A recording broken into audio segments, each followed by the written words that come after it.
Hello dear gentle friends, welcome back to all round info. This is Karnath Shankar. Personal loan పొందాలన్నా, vehicle loan పొందాలన్నా, లేకపోతే ఏ ఇతర loan పొందాలన్నా మనకి చాలా ముఖ్యమైన విషయం ఏంటంటే క్రెడిట్ స్కోర్ బాగా హెల్తీగా ఉండడం. దీన్ని సిబిల్ స్కోర్ అని చెప్పి కూడా ఫేమస్గా పిలుస్తూ ఉంటారు.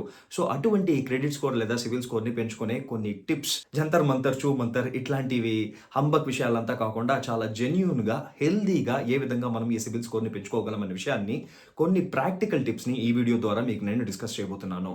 సో ఖచ్చితంగా ఈ విషయాలు మీకు జెన్యూన్గా అనిపించినట్లయితే ఒక 10 మందికి షేర్ చేయండి. ఛానల్ని ఖచ్చితంగా సబ్స్క్రైబ్ చేసుకొని లైక్ చేసి మీ అభిప్రాయాన్ని కమెంట్ ద్వారా తెలియజేస్తే మన ఛానల్కి ఒక మోటివేషన్గా ఉంటుంది, ఇంకా చాలా వీడియోస్ని చేయడానికి దోహదపడతాయి అనేది నా చిన్న రిక్వెస్ట్.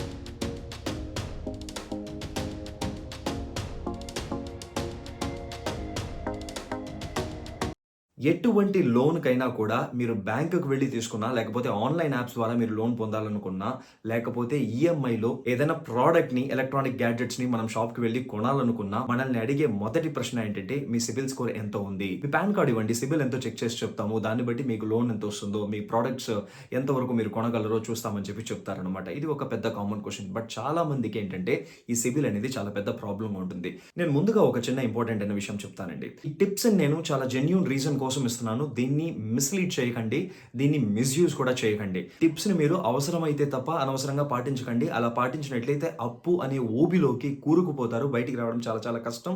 మనం కళ్ళారా చూస్తున్నాం, చెవులారా వింటున్నాం ఎన్నో సందర్భాలు, ఎంతో మంది యొక్క ఆవేదనని. సో దయచేసి దీన్ని గుర్తుపెట్టుకోండి. మీకు జెన్యూన్‌గా అవసరమైన సందర్భంలో మాత్రమే ఇటువంటి ప్రాక్టికల్ టిప్స్‌ని మీరు వాడండి. బాగా బ్యాడ్ ట్రాక్ రికార్డ్ ఉంటుంది కదా, అంటే లోన్లు 10 దగ్గర తీసుకొని వాళ్ళకి ఎటువంటి లోన్లు 10 దగ్గర తీసుకొని వాళ్ళు తిరిగి పే చేసి ఉండరు. తద్వారా వాళ్ళకి సిబిల్ స్కోర్ అనేది పడిపోయి ఉంటుంది.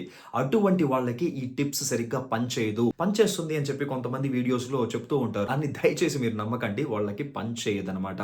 సో ఎటువంటి క్రెడిట్ స్కోర్ లేదు అంటే సరిగ్గా వాళ్ళు లోన్ ఇదివరకు పొందుండరు. వాళ్ళకి క్రెడిట్ స్కోర్ ఉండదు. లేకపోతే లోన్స్ తీసుకున్నాము, ఒకటో రెండో సరిగ్గా పే చేయలేదు, క్రెడిట్ స్కోర్ చాలా దారుణంగా ఉంది. ఒకటో రెండో పే చేయలేదు, మిగతావి పే చేసాం, క్రెడిట్ స్కోర్ చాలా దారుణంగా ఉంది. నాకు ఎమర్జెన్సీ పర్సనల్ లోన్ లేకపోతే వెహికల్ లోన్ లాంటి విషయాలు కావాలి, నేను క్రెడిట్ స్కోర్ని హెల్తీగా పెంచుకోవాలనుకునే వాళ్ళకి మాత్రమే ఇటువంటి టిప్స్ ఉపయోగపడతాయి. సరే, మొదటి విషయం, గోల్డ్ లోన్స్ పొందడం వల్ల, బంగారాన్ని మనం ప్లెడ్జ్ చేయడం వల్ల, సింపుల్ టర్మ్‌లో చెప్తా, బంగారాన్ని తాకట్టు పెట్టడం వల్ల మనకి క్రెడిట్ స్కోర్ పెరుగుతుందంటే మీరు నమ్ముతారా? కొంతమందికి తెలిసే ఉండొచ్చు. ఇది 100% వాస్తవం. సో మనకి ఫ్యూచర్‌లో క్రెడిట్ స్కోర్ బాగా ఉండాలి, పెద్ద పెద్ద లోన్స్ తీసుకోవాలి, హౌస్ లోన్స్ లాంటివి, పర్సనల్ లోన్స్ పెద్ద అమౌంట్లు తీసుకోవాలి, బ్యాంక్స్‌లో జెన్యూన్‌గా పొందాలి అనుకునే వాళ్ళు ఈ టిప్‌ని పాటించండి. మన దగ్గర ఏదైనా బంగారం ఉన్నట్లయితే, ఒక రింగో, ఒక చైనో, ఏదో ఒక చిన్నపాటి బంగారం ఉంటే కూడా పర్వాలేదు. సో దాన్ని మీరు ఏదైనా ఒక ఎన్‌బీఎఫ్‌సి, రిజిస్టర్డ్ ఎన్‌బీఎఫ్‌సి, అదేనండి మనప్పురం, ముత్తూట్ ఇట్లాంటివి ఉన్నాయి కదా, సో వాటిలో కానివ్వండి, లేకపోతే బ్యాంక్స్‌లో కానివ్వండి, మీరు కుదవ పెట్టడం వల్ల, తాకట్టు పెట్టడం వల్ల దాన్ని తిరిగి కరెక్ట్‌గా మీరు పే చేసేసి, సో అమౌంట్ ఏదైతే ఉంటుందో దాన్ని పే చేసి తిరిగి దాన్ని విడిపించుకోవడం ద్వారా మీ యొక్క క్రెడిట్ స్కోర్ చాలా ప్రాక్టికల్‌గా అమాంతం పెరుగుతుందన్న విషయం 100% వాస్తవం. ఈ టిప్ ఏదో బాగుందే, నా చేతిలో ఉంగరం ఉంది, దీన్ని పెట్టేస్తా అని చెప్పి ఇమ్మీడియట్‌గా పరిగెత్తకండి. నేను ఆల్రెడీ చెప్పిన ఫస్ట్ విషయాన్ని గుర్తుపెట్టుకోండి. అవసరం అయితే తప్ప అనవసరమైన విషయాల్లో వెళ్ళకండి, ఊబిలో పడిపోకండి. సరే, రెండో విషయం, కొంతమందికి ఈ పే లేటర్స్ ఉంటాయి కదా, ఫ్లిప్‌కార్ట్ పే లేటర్ కానివ్వండి, లేకపోతే అమెజాన్ పే లేటర్ కానివ్వండి, లేకపోతే సింపుల్ పే లేటర్ అని చెప్పి కొన్ని విషయాలు ఉంటాయండి. సో ఇటువంటి వాటిల్లో తక్కువ క్రెడిట్ స్కోర్ ఉంటే కూడా పర్వాలేదు. తక్కువ అంటే మరి దారుణంగా 540, 530 కాదండి. So on an average 600, 650 credit score ఉన్నా కూడా ఆ క్రెడిట్ స్కోర్‌కి తగ్గట్టుగా వాళ్ళు పే లేటర్‌ని మీకు ఎనేబుల్ చేయడం జరుగుతుంది. అలా ఎనేబుల్ చేసినట్లయితే ఏదైనా ఒక వస్తువుని ఖచ్చితంగా తీసుకొని, ఆ పే లేటర్ ద్వారా తీసుకొని, అంతే ఖచ్చితంగా మళ్ళీ తిరిగి పే చేసినట్లయితే మీ క్రెడిట్ స్కోర్ పెరిగే అవకాశాలు ఉంటాయి. ఎందుకంటే వీళ్ళు కూడా ఎన్‌బీఎఫ్‌సిస్‌తో కనెక్ట్ అయ్యి ఉంటారు కాబట్టి, క్రెడిట్ బ్యూరోస్‌కి మీ క్రెడిట్ రిపోర్ట్‌ని పంపిస్తారు కాబట్టి, తద్వారా మీ యొక్క సిబిల్ అనేది పెరిగే అవకాశాలు ఉంటాయి. సో పే లేటర్ యాప్స్ ఏదున్నా సరే అది ఆర్బీఐ రిజిస్టర్డ్ అయిన యాప్ అయి ఉండాలి. సో అటువంటి యాప్స్ ద్వారా మీరు పే లేటర్‌ని ఉపయోగించినట్లయితే, కరెక్ట్‌గా తిరిగి పే చేసినట్లయితే, చిన్న చిన్న వస్తువులు ఏది కొనుక్కొని దాన్ని పే చేసినా కూడా పర్వాలేదు. సో మన యొక్క క్రెడిట్ స్కోర్ పెరుగుతుంది. సో తద్వారా ఫ్యూచర్‌లో మనకి హెల్తీ క్రెడిట్ స్కోర్ వల్ల పెద్ద పెద్ద లోన్స్‌ని మనం పొందే అవకాశం ఉంటుంది. మూడో విషయం, కానీ చాలా జాగ్రత్తగా చేయాల్సిన విషయం అండి ఇది. ఏం లేదండి, మన ఎన్‌బీఎఫ్‌సిస్ ఆన్‌లైన్ యాప్స్ ఉన్నాయి కదా, ఇన్‌స్టంట్ లోన్ యాప్స్ ఉన్నాయి కదా, సో దాంట్లో రిజిస్టర్డ్ యాప్స్ ఏంటి అని చెప్పి రెగ్యులర్‌గా మనం వీడియోస్ చేస్తూ ఉంటాం.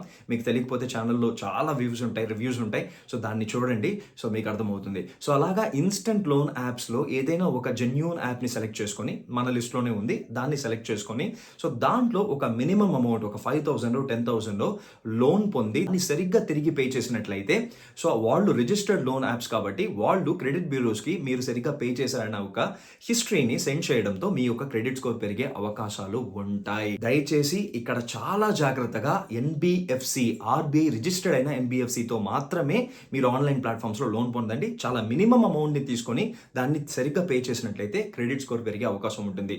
మళ్ళీ చెప్తున్నా, ఈ ఎన్బిఎఫ్సిస్ అనేటివి పెద్ద ట్రాప్ లాగా పనిచేస్తాయి.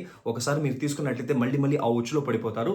అది కాకుండా క్రెడిట్ స్కోర్ నాకు కావాలి, ఫ్యూచర్లో నాకు ఒక ప్లాన్ ఉందబ్బా, లోన్ పెట్టాలనుకుంటున్నాను, బట్ నా క్రెడిట్ స్కోర్ సరిపోదు, సో కాబట్టి దాన్ని పెంచుకునే ప్రయత్నంలో నేను చేస్తున్నానని ఒళ్ళు దగ్గర పెట్టుకొని తిరిగి మీరు పే చేసినట్లయితే ఖచ్చితంగా మీ క్రెడిట్ స్కోర్ పెరుగుతుంది. ఫ్యూచర్లో మీకు ఆ క్రెడిట్ స్కోర్ అనేది హెల్ప్ అవుతుంది అనమాట. ఇకపోతే చివరి విషయం, ఇది కొంచెం కాంప్లికేటెడే, బట్ స్టిల్ ఏంటంటే చాలా ఎఫెక్టివ్ అయిన విషయం, అదేనండి క్రెడిట్ కార్డ్. సో క్రెడిట్ కార్డ్ని మనం పొందినట్లయితే, ఆల్రెడీ మీకు క్రెడిట్ కార్డ్ ఉన్నట్లయితే, దాన్ని చాలా జాగ్రత్తగా వాడినట్లయితే దాని బెనిఫిట్స్ అనేది అద్భుతంగా, మహా అద్భుతంగా పనిచేస్తుందని చెప్పాలి. అరే నా క్రెడిట్ స్కోరే లేదు, నా క్రెడిట్ కార్డ్ ఎక్కడి నుంచి వస్తుంది అనుకునే వాళ్ళకి కాదండి ఇది. ఆల్రెడీ మీ క్రెడిట్ కార్డ్ ఉన్నట్లయితే ఆ క్రెడిట్ కార్డ్ని సరిగ్గా వాడడం వల్ల, మంత్లీ పేమెంట్స్ని సరిగ్గా చేయడం వల్ల ఓవరాల్ అమౌంట్ నుంచి ఓన్లీ మీకు 1,00,000 రూపీస్ ఎలిజిబిలిటీ ఉందండి క్రెడిట్. దాంట్లో ఓన్లీ 30,000 మీరు వాడుతున్నారు, అంటే 30% అనమాట. సో మీ టోటల్ క్రెడిట్ లిమిట్ నుంచి 30% మాత్రమే వాడుతున్నారు, అండ్ దాన్ని కూడా కరెక్ట్గా టైం టు టైం పే చేస్తున్నారు అన్నప్పుడు, సో మీ యొక్క క్రెడిట్ స్కోర్ జెట్ వేగంలో దూసుకుపోతుంది. విత్ ఇన్ ఫ్యూ మంత్స్ మీ క్రెడిట్ స్కోర్ అమాంతం పెరిగిపోయి ఉంటుంది. 900 దాటిన అవకాశాలు కూడా చాలా మందికి ఉన్నాయి. సో అటువంటి వాళ్ళకైతే ఫ్యూచర్లో పెద్ద పెద్ద లోన్స్, హౌసింగ్ లోన్స్ కానీ, వెహికల్ లోన్స్ కానివ్వండి, లేకపోతే పర్సనల్ లోన్స్ బ్యాంక్స్లో కానివ్వండి, చాలా తక్కువ వడ్డీకి దొరికే అవకాశాలు చాలా ఎక్కువగా ఉంటాయి. వాళ్ళే వచ్చి అడుక్కుంటారు మిమ్మల్ని, మేము మీకు హోమ్ లోన్స్ ఇస్తాము, మేము వెహికల్ లోన్స్ ఇస్తామని చెప్పి అడుక్కుంటారు.